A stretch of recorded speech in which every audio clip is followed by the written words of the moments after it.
کہہ رہی ہماری اور مولانا کی نہیں ہیں، اللہ رب العالمین کی باتیں سنائی جا رہی ہیں، اللہ رب العالمین کے پاک حبیب صلی اللہ تعالی وسلم کی باتیں سنائی جا رہی ہیں، لہذا ہم میں سے ہر ایک اس کا پورا مخاطب، ہر ایک کو اس کو سننا چاہیے، اور جو کمی ہو اس کی جو ہے کمی کو پورا کرنے کی پوری کوشش کرنی چاہیے۔ میں اس وقت جو ہے مجھے اس مدرسے کے بانی حید مولانا اقبال صاحب داد برکاتہم یاد آ رہے ہیں، اور مفتی صاحب نے بتایا کہ اس میں مولانا عبد المجید صاحب بھی شامل ہیں، اور بہت سارے نام گنائے۔ اللہ تعالیٰ سارے حضرات کو اپنی شایان شان بدلہ عطا فرمائیں۔ مولانا اقبال صاحب رحمۃ اللہ علیہ کو اللہ تعالیٰ نے بڑی صلاحیتوں سے نوازا تھا۔ میرا ان کا تعلق یہ ہے کہ میرے والد مولانا ولی محمد صاحب سلطان پوری رحمۃ اللہ علیہ اور مولانا اقبال صاحب بیت العلوم میں ایک کتاب سراجی میں شریک درس ہے۔ والد صاحب کئی سال پڑھانے کے بعد آئے تھے مشکات شریف دور حدیث شریف پڑھنے کے واسطے، اور اسی وقت میں مولانا اقبال صاحب کے ساتھ سراجی پڑھی تھی، اور والد صاحب اوپر کے درجات میں تھے۔ مولانا بارہا تشریف لے گئے سرائے میر، اور بڑی محبت کے ساتھ پیش آئے۔ مولانا کے زمانے میں بندہ کی حاضری یہاں ہوئی، جس جو ہے محبت کا برتاؤ انہوں نے کیا، تو ایسی محبت کا برتاؤ کیا کہ ہم کیا بیان کریں اس کو۔ ایک تو مولانا سجاد صاحب رحمۃ اللہ علیہ کی شاگردی کا ان کو پاس و لحاظ تھا، اور دوسرے مولانا ولی محمد صاحب کی صاحبزادگی کا، بلکہ ان کے بچے ہونے کا جو ہے پاس و لحاظ تھا۔ مجھے بہت محبت تھی ان سے، اور ان کو محبت سی میرے ساتھ، اور میرے بڑے تھے، میرے چچا تھے، میرے والد کے ساتھی تھے، اس واسطے چچا تھے، کیونکہ عمر میں چھوٹے تھے، درجات میں کچھ 2-1 سال پیچھے تھے، اس واسطے میں اگر چچا کہوں تو کوئی بےادبی بھی نہیں ہوگی، اور ٹھیک بھی ہوگا۔ رجل سنوابی، چچا اور باپ کا درجہ جو ہے وہ ایک طرح کا مثل کا ہوتا ہے، باقی چچا ہونا باپ ہونا دونوں علیحدہ چیز ہے، تولید کا سلسلہ جس سے قائم ہے وہ علیحدہ ہے۔ مولانا سجاد صاحب رحمۃ اللہ علیہ مئو حسن انٹر کالج میں اجتماع کے موقع پر تشریف لائے تھے، تو مولانا اقبال صاحب تشریف لے گئے تھے، اور غالباً داؤد صاحب تھے ان کے ساتھ میں، یا ان کے پہلے والے تھے۔ مولانا اقبال صاحب نے مولانا سجاد صاحب کو کہا کہ ہم آپ کے پاس گاڑی بھیجیں گے اور آپ تشریف لائیے گا۔ مولانا تیار ہوئے، لیکن عمر نے وفا نہیں کیا اور تشریف نہیں لائے۔ میرے آنے کا اصل مقصد جو ہے، میری توجہ جو ہے، جس وجہ سے مجھ کو اس ضلع سے اور سیوان سے خاص کر جو تعلق ہے، وہ اسی بنیاد پر ہے کہ مولانا سجاد صاحب رحمۃ اللہ علیہ نے یہاں آنے کا وعدہ فرمایا تھا، لیکن عمر نے چونکہ وفا نہیں کیا، اس لیے نہیں تشریف لا سکے، اس لیے میں یہاں حاضر ہوتا ہوں۔ مولانا کا ایک مرتبہ آنا جو ہوتا، میں زندگی بھر آتا رہوں، اس کی برابری نہیں کر سکتا، لیکن وہ ایک نسبت ہے۔ اور مولانا نے جو کام کیا ہے وہ سیوان، گوپال گنج، چپارن سب جانتا ہے، سب جانتے ہیں۔ میں سید الرحمان کی بچی کے نکاح میں جو مولانا اقبال صاحب کے صاحبزادے ہیں اور ان کے پوتی ہیں، ان کے نکاح میں حاضر ہوا، غالباً مہوا میں نکاح ہوا تھا، تو ایک تبلیغی جماعت آئی ہوئی تھی، میرے پاس ملنے کے واسطے گئی۔ اس جماعت نے جو جب یہاں کا کہ کام کی مولانا اقبال صاحب کی نسبت پیش کیا،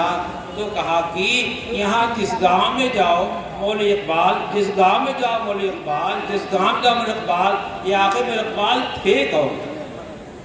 اللہ تعالیٰ نے اس بے سر و سامانی کے زمانے میں جب پیدل چلنے کا زمانہ تھا، سائیکلیں کسی کے پاس رہتی تھیں، عام طریقے لوگوں پر نہیں رہا کرتی تھی، اس زمانے میں مولانا اقبال رحمۃ اللہ علیہ نے جو محنت کیا ہے پورے علاقے میں، وہ آج بھی علاقہ جانتا ہے۔ اور خدا کرے مولانا اقبال صاحب کے اس احسان کا شکریہ ادا کرنے کے واسطے اپنے تمام علاقے میں، سیوان میں، گوپال گنج میں اور اسی طریقے سے چمپارن میں مولانا تشریف لے گئے ہیں، تو انہوں نے جو مشن چلایا ہے سراج العلوم کے نام سے، اور اس کے ذریعے سے اہل علم، اہل تقوی تیار ہو رہے ہیں، قرآن کے حامل تیار ہو رہے ہیں، قرآن کے معنی کے سمجھنے والے تیار ہو رہے ہیں، اور قرآن اور حدیث پاک کو سمجھنے والے تیار ہو رہے ہیں، علم سے آراستہ و پیراستہ ہو رہے ہیں۔ ان کی قدر کرنا اور اپنے پورے علاقے میں اس مشن کو چلانا ہماری اور آپ کی ذمہ داری ہے۔ مجھے یاد ہے جب میں پہلی مرتبہ آیا ہوں، حضرت رحمۃ اللہ علیہ نے مجھے یہ گیٹ دکھلایا، بہت پتلا راستہ تھا، اور فرمایا کہ بات ہو چکی ہے، اب یہ کشادہ ہوگا، پھر یہ کشادہ بھی ہو گیا۔ اللہ تعالیٰ آگے جو نظام ہے، جو خالی زمین پڑی ہوئی ہے، اللہ تعالیٰ قسمت والوں کو اٹھا دے اور دیکھتے دیکھتے جو ہے وہ تیار ہو جائے۔ ہمارا حوصلہ یہ ہونا چاہیے کہ ہماری آنکھوں کے سامنے عمارت کھڑی ہو جائے۔ ہم میں سے ہر ایک یہ حوصلہ ہونا چاہیے کہ ہمارے سامنے یہ عمارت کھڑی ہو جائے اور دین کا یہ قلعہ جو ہے آباد ہو جائے، اور اس میں قرآن پڑھنے والے، حدیثیں پڑھنے والے اور لوگوں کے درمیان جا کر کے اس کو پھیلانے والے افراد پیدا ہو جائیں، اور دین جو ہے اس علاقے میں بہت زیادہ عام ہو جائے۔ عجیب ہے، مولانا نے خود مجھ سے فرمایا کہ میں نے بعض مجموعوں میں یہ کہا یہاں کہ تلوار لے کے بیٹھو، اگر غلط بیان کروں تو گردن مار دینا، اگر غلط بیان کروں تو گردن مار دینا۔ بھائی آج مولانا کا یہ چمن جو ہے، یہ عمارتیں، یہ ان کی یادگار ہیں، اور جو کچھ آگے بنتا رہے گا سارے کے سارے بننے عمارتیں، اور جو اس کا ثواب ملے گا لوگوں کو، اور جو علم ہی حاصل کیا جائے گا، علم جو ان طلباء کے ذریعے سے جہاں پڑھیں گے دنیا کے گوشے میں پھیلے گا، ان تمام کا ثواب مولانا اقبال کے نام اعمال میں لکھا جائے گا۔ حدیث پاک میں آتا ہے کہ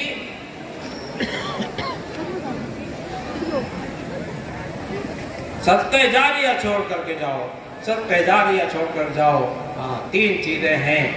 آدمی کیا کرے، کوئی صدقہ جاریہ چھوڑ کر کے جائے، اسی طریقے سے کوئی اولاد صالح چھوڑ کر کے جائے جو اس کے واسطے دعائیں کرتا رہے۔ تو آپ بھی اور ہم بھی اپنے واسطے صدقہ جاریہ چھوڑ کر کے جائیں، تاکہ بعد میں جو ہے ہمارے نام اعمال میں چیزیں چڑھتی رہیں، بڑھتی رہیں، چڑھتی رہیں، بڑھتی رہیں۔ حوصلہ ہونا چاہیے۔ علم دین سے ہمارے یہاں بہت بیگانگی ہے، دیہاتوں میں جو ہے بچے آوارہ گھوم رہے ہیں، ان کا کوئی پرسان حال نہیں ہے، اور جو اسکول و کالج ہیں وہاں اتنی قیمتیں لی جا رہی ہیں، اتنے پیسے وصول کیے جا رہے ہیں کہ بچوں کو پڑھانا مشکل اور دشوار ہو رہا ہے۔ ہمارے یہ علماء کرام، ان حضرات نے یہ باغ لگایا ہے، لگا رکھا ہے، اس میں طلباء کو تلاش کر کر کے لاتے ہیں، ان کا سارا خرچہ برداشت کرتے ہیں تاکہ وہ سچے پکے مسلمان ہو جائیں، قرآن حدیث کے علوم سے آشنا ہو جائیں، اللہ کی مرضی کو پہچاننے والے ہو جائیں، رسول اللہ کی سنتوں کو پہچاننے والے ہو جائیں۔ یہ ان کی صحیح اور کوشش ہے، اور ہماری صحیح کوشش کیا ہے؟ ہمارا بچہ تو کالج میں جائے گا، ہمارا بچہ تو اسکول میں جائے گا، ہمارا بچہ وہاں جائے گا جہاں کوئی جو ہے دین کا انتظام نہیں ہے، قرآن کا انتظام نہیں ہے، حدیث کے پڑھنے کا انتظام نہیں ہے، اور کلمے کے سکھانے تک کا انتظام نہیں ہے۔ ہم بڑے شوق سے، بڑے حوصلے کے ساتھ اپنے بچوں کو ایسے کالجوں میں بھیجتے ہیں جہاں گیٹ چھوٹا بچہ ابھی اس کا ناکوٹا صاف کر رہے ہیں، ہم حوالے کر دیتے ہیں، انگریز اسکولوں کے اور یہود کے اسکولوں کے اور فخر سمجھتے ہیں کہ ہم نے بہت اونچا کام کیا ہے اور گیٹ پہ پہنچا کر کے وہیں سے ہم گیٹ آؤٹ کر دیے جاتے ہیں اور گیٹ آؤٹ ہو جاتے ہیں. اندر کیا اس بچے کے ساتھ کیا جا رہا ہے ہمیں اور آپ کو کسی کو پتہ نہیں ہے. ہمارے یہ مدارس الحمدللہ کھلے ہوئے لفافے ہیں, کھلے ہوئے خط ہیں, جس کا جی چاہے جس جگہ چاہے آئے, جہاں جائے بیٹھے, جس درجے کو چاہے اس کا معائنہ کرے, جہاں چاہے دیکھے ہمارے بچے کو کیسے رکھا جا رہا ہے, کیسے کھلایا پلایا جا رہا ہے. آپ کو مطبخ بھی دکھا دیا جائے گا, کمرہ بھی دکھا دیا جائے گا, ان کی ضروریات سے فراغت کے واسطے استنجا خانہ اور بیت الخلاء غسل خانہ بھی دکھا دیا جائے گا, ان کی تعلیم گاہ بھی دکھا دی جائے گی. قرآن کہاں پڑھایا جا رہا ہے اور دینیات کہاں پڑھائی جا رہی ہے, اعلیٰ درجے کی تعلیم کہاں دی جا رہی ہے. ہم تو اعلیٰ درجے کی تعلیم کچھ اور سمجھتے ہیں,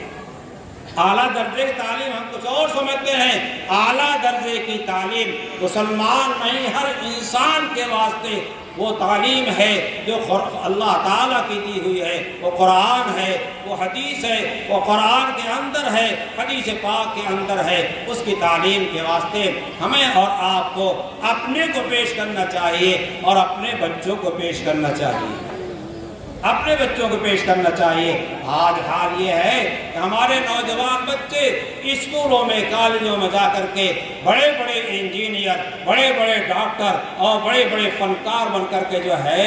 لوٹتے ہیں, اور ان کے پاس جو ہے دین کی کوئی شکل نہیں ہوتی, دین کی کوئی صورت نہیں ہوتی ہے, دین کی کوئی چمک ان کے اندر نہیں ہوتی ہے, دین کا کوئی تقاضا نہیں ہوتا ہے. نوجوان بچے اور بچیاں ایمان تک سے غافل ہیں, وہ نہیں جانتے ایمان کی خوبی کیا ہے, وہ نہیں جانتے اسلام کی خوبی کیا ہے. اور اس کے بعد آج جو ہو رہا ہے وہ کیا ہے, آپ کے سامنے کھلا ہوا ہے کہ مسلمان بچہ کسی غیر مسلم بچی کے ساتھ جانے میں کوئی حجاب نہیں محسوس کرتا ہے, کوئی جھجک نہیں محسوس کرتا ہے, اس واسطے کہ اس مسلمان بچے کو ایمان اسلام اور اس کے خلاف کا فرق معلوم ہی نہیں. یہ غلطی کس کی ہے؟ یہ غلطی اس کے باپ کی ہے, یہ غلطی اس کی ماں کی ہے, یہ غلطی اس کے سرپرستوں کی ہے.